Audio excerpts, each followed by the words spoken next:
Hello everyone, কেমন আছো তোমরা সবাই? আশা করি তোমরা সবাই ভালো আছো।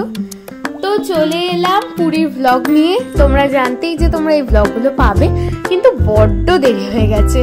প্রায় 3 মাস আগে আমরা ঘুরে এসেছি আর এখন তোমরা ব্লগ পাচ্ছ। আমরা গেছিলাম হচ্ছে 20 ফেব্রুয়ারি অ্যান্ড এই ব্লগটা 20 ফেব্রুয়ারি অ্যান্ড 21 ফেব্রুয়ারি। তো ডেটটা বলে দিলাম যাতে তোমাদের বুঝতে কোনো অসুবিধা না হয়, কারণ তোমরা ওখানে দেখলে যে আমার বাবা সোয়েটার পরেছিল। তো আমরা যাব শালিমার স্টেশন থেকে আমাদের ট্রেন আছে। তো এতদিন পর ঘুরতে যেতে পেরে মানে আমার যে কি ভালো লাগছিল। আমরা পুরো 2 বছর 2 মাস পর ঘুরতে যাচ্ছি অ্যান্ড ট্রাভেলিং ব্লগ তোমরা এই চ্যানেলে এটা প্রথমবার পাচ্ছ, কারণ এর আগে আমরা যখন লাস্ট ঘুরতে গেছিলাম তখন আমরা কোনো ব্লগিং করতাম না। তো এখানে আমি তোমাদেরকে বলছিলাম যে আমাদের ট্রেন ছেড়ে দিয়েছে আর আমার মা বলছিল যে ছেড়ে আবার দাঁড়িয়েও পড়েছে। সত্যি ট্রেনটা ছাড়ার 5 মিনিট হতে না হতে ট্রেনটা আবার দাঁড়িয়ে পড়েছিল। দেন এখানে আবার আমাদের ট্রেনটা চলতে শুরু করে দিয়েছে। ট্রেনে জার্নি করতে সত্যি এত ভালো লাগে না, ফ্লাইটে জার্নি করতে আমার এতটাও ভালো লাগে না, কারণ ফ্লাইটে তো সেই বসেই থাকা, কোনো কথা নেই, বার্তা নেই।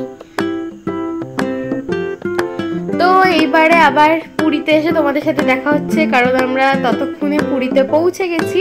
মানে এটা পুরী স্টেশনে প্রায় ঢুকছে যখন। তো সারা রাত সত্যি বলতে ট্রেনে একদমই ঘুম হয় না, আর তাছাড়া একটা এক্সাইটমেন্টেরও ব্যাপার থাকে। অ্যান্ড আমি যখন এত কষ্ট করে ভিডিও করেছি, ব্লগ করেছি, তো আমি ভাবলাম যে না, যতই দেরি হোক আমি এগুলো পোস্ট করব। তাই আমি নিজেই ভয়েস ওভার দিতে বসে গেলাম। আর তোমরা শুনলে যে আমরা এত বছর পর আজকে ঘুরতে যাচ্ছি। এত বছর পর মিনস হচ্ছে 2 বছর 2 মাস পর। তার কারণ হচ্ছে আমাদের বাড়ির কাজ চলছিল এত দিন ধরে, তাই জন্য। দেন আমরা ট্রেন থেকে নেমে পুরী স্টেশনে নেমে পড়ে হাঁটা লাগিয়ে দিয়েছি। আমরা অটো ধরতে যাব বলে আমার বাবা সামনেই চলে গেছিল অনেক আগে, কারণ আমার বাবা বড্ড তাড়াতাড়ি হাঁটে আর আমি আর মা আস্তে আস্তে যাচ্ছিলাম। দেন আমাদের লাগেজ আর আমরা এখানে বসে পড়েছিলাম, কারণ আমাদের ফুল টিমটা আমরা এক জায়গায় হব, তারপর আমরা যাব। সেই জন্য আমরা এখানে আমাদের টিমে বেশ কয়েকজন ছিলাম। তো আমরা চলে এসেছি হোটেল ড্রিমল্যান্ডে সকাল সকাল, একদম অটোয় করে চলে এসেছিলাম। তো ড্রিমল্যান্ডে আমাদের চেকিং হবে এবারে। আমরা সবাই ঢুকে যাচ্ছি ড্রিমল্যান্ডে। দেন আমরা ওয়েটিং এরিয়াতে ফার্স্টে রিসেপশনে বসেছিলাম। দেন তারপরে চলে গেলাম হচ্ছে সুন্দর একটা ওয়েটিং রুম বা এরিয়া, যাই বলো না কেন, এটা লাক্সারিয়াস ছিল একদম। দেন রুমটা পাওয়ার পরে আমি তোমাদের সাথে ব্যালকনিতে চলে এসেছিলাম ভিউটা শেয়ার করার জন্য। মানে জাস্ট অসাম লাগছিল, আর তার উপর দিয়ে এত বছর পর পুরীতে। আর তোমরা জানো যে আমি এর আগে লাস্ট ট্রাভেল করেছিলাম ট্রেনে পুরী আসতেই। তারপর আমি তোমাদের সাথে রুম ট্যুরটা দিয়ে দিলাম, এখানে পুরীর হোটেলের রুম ট্যুর। এখানে খুব সুন্দর একটা sofa cum bed, table and একটা চেয়ার ছিল। এখানে ছিল হচ্ছে বেড, আলমারি, এসি, টিভি, ফ্যান, এগুলো তো ছিলই, আলাদা করে কিছু বলার দরকার নেই, তোমরা তো দেখতেই পাচ্ছ। দেন এখানে কার্টেনটাও কিন্তু খুব সুন্দর ছিল আর খুব ভারীও ছিল। দেন কার্টেনটা সরিয়ে আমি তোমাদের সাথে ব্যালকনিটা শেয়ার করে দিচ্ছি। ব্যালকনিটা একদম ছোট্ট মতো ছিল, কিন্তু খুব সুইট ছিল। আর আমাদের রুম নাম্বার ছিল হচ্ছে 204।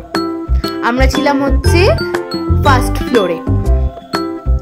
দেন আমি রেডি হয়ে গেছিলাম পুজো দিতে যাওয়ার জন্য। মন্দিরে তো কোনো ভিডিও অ্যালাউ না, তোমরা জানোই। আর মা বলছিল যে মা যাবে না একটা সমস্যার জন্য, আমি আর বাবা যাব, এটাই মা বলছিল। আর সমুদ্রে এত গর্জন ছিল তখন যে মায়ের কথাগুলো যেমন শোনাই যাচ্ছিল না। দেন পুরী থেকে মানে পুরীর জগন্নাথ মন্দির থেকে এসে ব্রেকফাস্ট করে আমি আর মা রেডি হয়ে চলে যাচ্ছি এখন সমুদ্রে।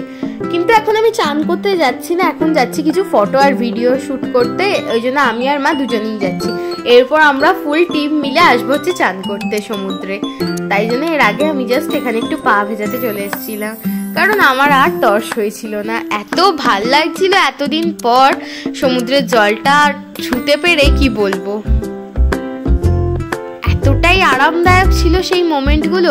আর ফেব্রুয়ারি মাসে আমি প্রথমবার পুরী গেলাম, অ্যান্ড পুরীতে তখনের ওয়েদারটা খুব মানে কি বলবো একটা অদ্ভুত ছিল। মানে সকালে অতিরিক্ত গরম আর রাত্রিবেলা মানে একদম ঠান্ডা ঠান্ডা ওয়েদার, খুব হাওয়া দেয় তো সমুদ্রের পাড়ে রাত্রিবেলা, ওই জন্য খুব আরাম লাগছিল।